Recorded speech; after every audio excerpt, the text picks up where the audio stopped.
If I see that I can take you down, I'm gonna look for the takedown. That's basically, I'm very aggressive and I'm looking to finish the fight.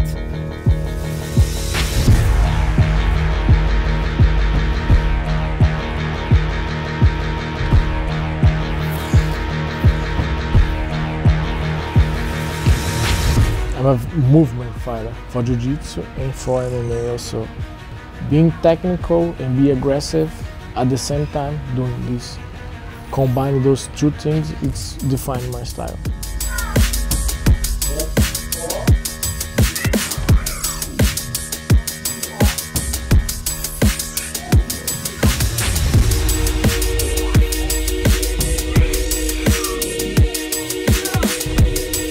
Actually, we did karate when we were younger. My dad was a black belt in karate, and he and his friends used to teach the karate class at my home. But when we were like about 7, we stopped doing karate. The professor, the sensei had to move state. So we were doing not much, just on the street after the school, playing soccer, just being kids.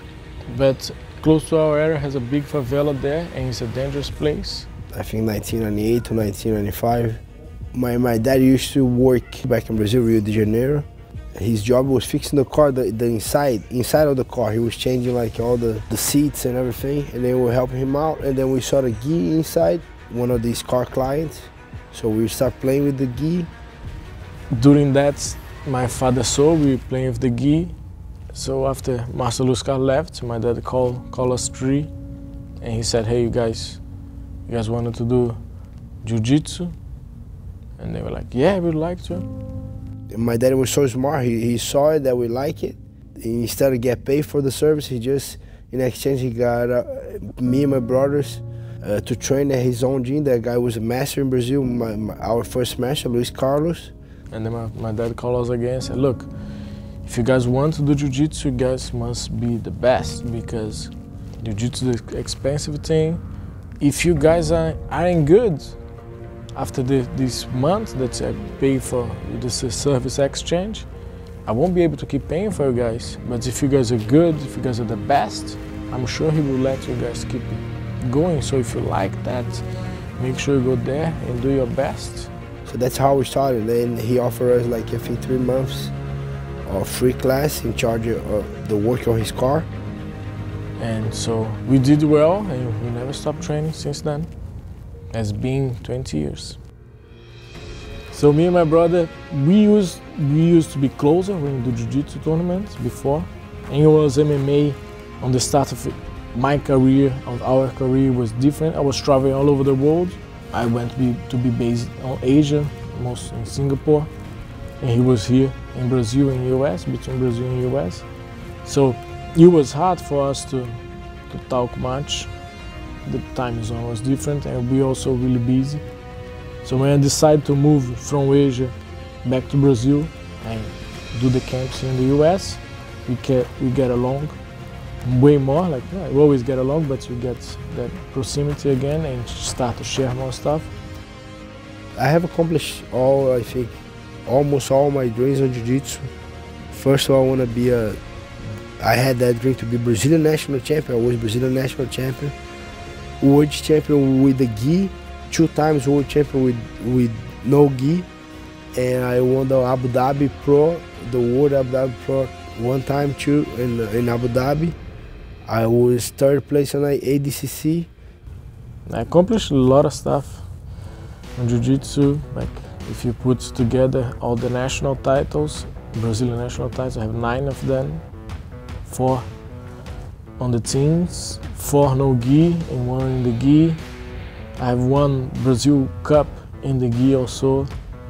I have many times I almost won a world title. Bronze in the blue belt. I was silver medalist on the purple belt. Then twice 3rd place in the brown belt. And the black belt I finally won the no gi worlds. Won a Pan American as a blue belt. I won 4 South American tournaments. I won a Pan Asia open class. It's like no division, like any weights class. And Most recently, I won the of major titles, the American Nationals, this year in Las Vegas. My style is that, is to be aggressive. I'm always looking to finish the fights. Always look for submission if it's a jiu-jitsu. If you stand up, I'm gonna look for a takedown. And as soon as I took you down, I'm gonna pass. And I'm gonna look for a choke, arm bar. I'm gonna try to take you down and finish you. If it's MMA, that's why I'm getting better on my boxing, my kickboxing. If the fight is stand and I'm not seeing the takedown yet, I'm gonna look for a knockout. I'll go beyond and go on the technique.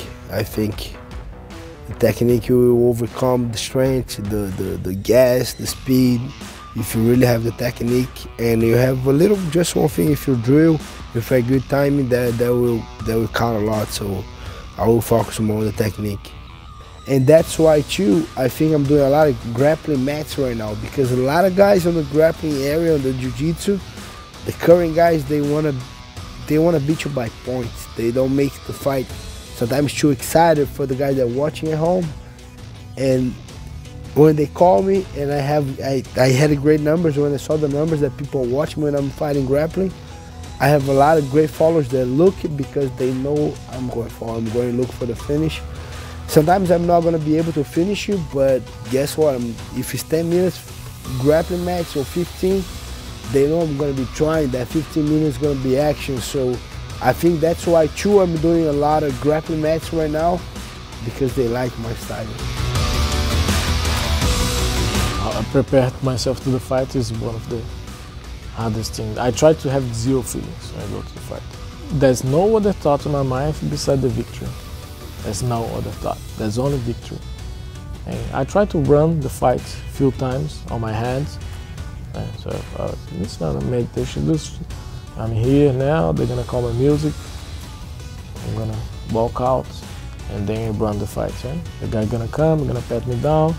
I'm gonna hug my coach. Then I'm gonna get into the cage, and then the announcer gonna announce us, and that's it. So I run everything, and then the fight gonna start. I'm gonna throw this combination. He will react like this. We're gonna clinch. I'm gonna get a takedown. He will back up on the feet. So I run the whole fight to a submission. I run the whole fight on my mind till it's the 3 rounds. I run the whole fight to the. So he connected a hard punch. I fell, but I managed to recover. It can be jiu-jitsu fight also. He sweeps me. I'm losing with last minutes. I gotta do something. Gotta get a submission. I'm losing far by points. There's nothing else, just a submission. In all the ways I run the fight through my mind, I always win at the end. So if some things happen in the fight, in my mind, I already be prepared for that. So that's how I concentrate. Even though we were brothers, we kind of came from the same parents, same house, same school, almost same everything, but we are very different too. And we just learned that in a little bit with one of the doctors, because he said, for sure we're different, but we're very different. I need to be the hard work. I need to work harder even to learn the technique, to get the technique. They show him one time and then he got it. And for me, I need to rap, drill, okay, now I got it. And but that's just the way he's born and the way I do. But even with that little different that we do, we kind of have the same goals, and we stick together, kind of helping him out everywhere I can, inside and outside of the mat. And very happy that he's here, living close to me right now, with me right now. And he's very smart on that, breaking the guy down a little bit. I'm kind of on how to train him, how to prepare to a fight, how to get better. So we kind of help each other. He say, oh, I'm going to fight this guy. I say, okay, you got to train this. And then when I say, oh, I'm going to fight this guy, he break the guy down, or the guy fights like that. I know kind of the preparation to a fight, and he knows more, he kind of understands a little bit more the strategy. So we kind of help each other a lot on the how to get it prepared to a fight, little things. And personal life thing is the same. I'm good at certain things, he's good at different things, so we kind of just help each other like brothers do.